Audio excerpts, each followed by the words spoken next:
Marathi film इंडस्ट्रीमधील top 5 महिला famous actress. Number 5 Priya Bapat. Priya Bapat ही एक प्रसिद्ध अभिनेत्री असून 2014 मध्ये आलेल्या हॅपी जर्नी या चित्रपटानंतर तिची ओळख अधिक मजबूत झाली. नंबर 4 मृणाल ठाकूर. 2025 मध्ये प्रदर्शित झालेल्या सन ऑफ सरदार 2 या हिंदी चित्रपटामुळे तिची ओळख फक्त मराठीपुरती नाही तर देशभर वाढली आहे.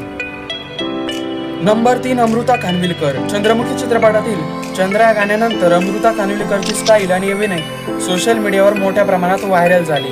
नंबर 2 सई ताम्हणकर. दुनियादारी या सुपरहिट चित्रपटानंतर सई ताम्हणकरची फॅन फॉलोईंग प्रचंड वाढली आहे. नंबर 1 जाणून घेण्या अगोदर तुमची आवडती अभिनेत्री कोण हे कमेंट मध्ये नक्की लिहा. नंबर 1 प्रियदर्शनी इंदलकर. महाराष्ट्राची हास्य जत्रा या लोकप्रिय शोमुळे प्रियदर्शनी इंदलकर घराघरात पोहोचली आणि ती प्रेक्षकांची आवडती अभिनेत्री बनली आहे.